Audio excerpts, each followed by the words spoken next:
दोस्तों, जिसका डर था आखिरकार वही हुआ। बिल्किस बानो के गुनाहगारों को ऐसे बाइज्जत बरी कर दिया गया जैसे उन्होंने कोई जुर्म ही ना किया हो, जैसे उन्होंने कोई ऐसा काम किया हो जिससे देश का सर ऊंचा हो गया हो। उन्हें तो रिहाई के बाद मिठाई खिलाई गई, आशीर्वाद लेने के लिए उनके पैर छुए गए, उनके गले में मालाएं डालकर उनका ऐसे स्वागत किया गया, ऐसा इस्तकबाल किया गया जैसे कोई देश का वीर दुश्मन को फाड़कर अपने घर पर, अपने वतन वापस लौट आया हो। बाल की खाल तक निकालने वाली मीडिया में ऐसे खामोशी छाई हुई है जैसे कि कुछ हुआ ही ना हो। इंसानियत और इंसाफ हार गए, जुल्म और जुर्म की जीत हो गई। अस्सलामु अलैकुम दोस्तों, आज की वीडियो में हम बात करने जा रहे हैं बिल्किस बानो की दर्द भरी दास्तान के बारे में। बीते 15 अगस्त को जब पूरा देश आज़ादी का जश्न मना रहा था, उसी दिन बिल्किस बानो के गुनाहगारों को गुजरात सरकार ने आज़ाद कर दिया।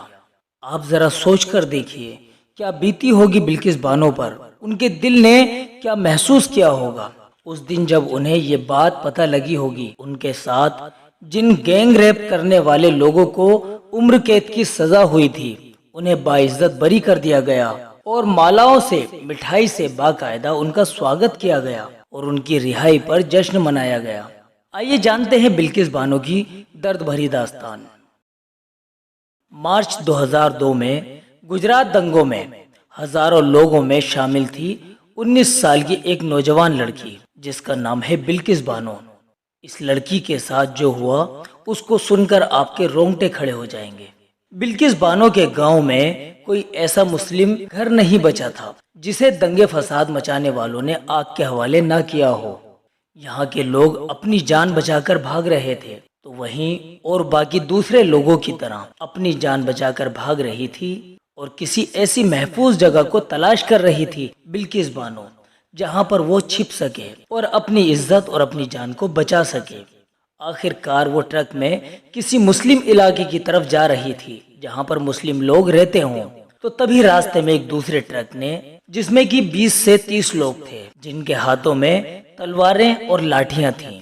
बिल्किस ट्रक में अकेली नहीं थी, बल्कि उनकी पूरी फैमिली भी उनके साथ उस ट्रक में थी। उस वक्त बिल्किस बानो 5 महीने की प्रेग्नेंट थी और उनके साथ 3 साल की मासूम बच्ची भी थी और उनकी फैमिली के लोग भी उनके साथ थे।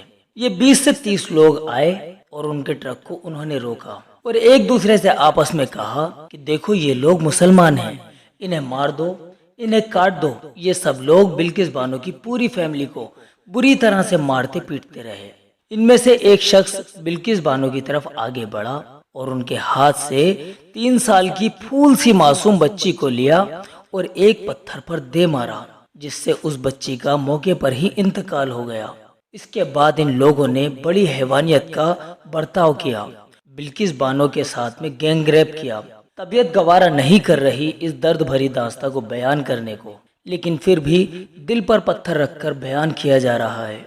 और उसके बाद बिल्किस की वालिदा के साथ भी उन सभी ने हैवानियत की सारी हदें पार कर दी और उनके साथ भी गैंग रेप किया। बिल्किस के साथ उनकी रिश्तेदार भी थी जो कि उनकी कजिन थी और उनके साथ भी उन दरिंदों ने वही सब नापाक हरकतें की जो बेचारी बिल्किस बानो के साथ की गई थी। इन सब ने बिल्किस के परिवार के 7 लोगों को जान से मार डाला और बिल्किस को भी अधमरा छोड़कर चले गए थे। ये समझकर चले गए कि बिल्किस भी मर चुकी है, लेकिन वो जिंदा थी और तकरीबन 3 घंटे तक वहीं पर बेहोश पड़ी रही। जब वो होश में आई तो उन्होंने देखा कि उसके जिस्म पर कपड़ा तक नहीं था। किसी भी तरह से उन्होंने अपने जिस्म को ढका और वहां से चल पड़ी। कुछ दूर जाकर वो एक जंगल पहुंची तो वहां एक आदिवासी औरत ने उनको कपड़े दिए, जिससे बिल्किस बानो ने अपने जिस्म को ढांका और वो पुलिस के पास गई और वहां जाकर रिपोर्ट लिखवाने की कोशिश की, लेकिन उनकी रिपोर्ट नहीं लिखी गई, बल्कि उन्हें रिलीफ कैंप में भेज दिया गया। पर अल्लाह उन लोगों की मदद जरूर करता है जिन पर जुल्म किया गया हो। बिल्किस बानो की मदद के लिए उसने होमगार्ड की शक्ल में एक फरिश्ता भेजा। उस होमगार्ड ने लिमखेड़ा पुलिस स्टेशन में रिपोर्ट लिखवाने में उनकी मदद की। उन सभी लोगों के खिलाफ बिल्किस ने रिपोर्ट लिखवाई जिन्होंने उनकी इज्जत को दागदार किया था और उनके घर के 7 लोगों को जान से मार डाला था। उन सभी को बिल्किस ने पहचान लिया था।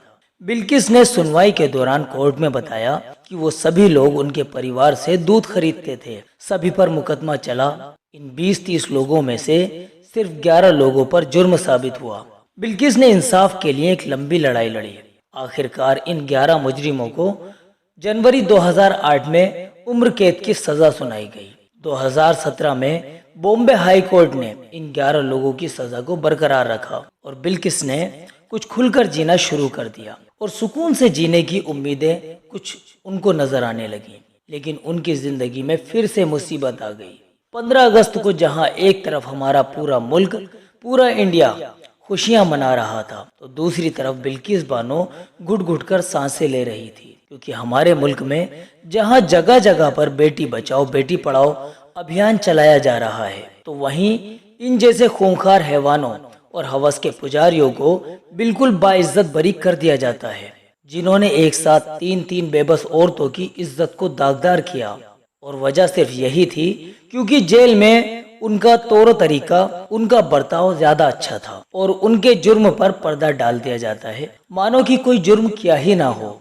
हम दरख्वास्त करना चाहते हैं अपने मुल्क की सरकार से कि वो बिल्किस बानो के केस पर जरूर नजर डालें।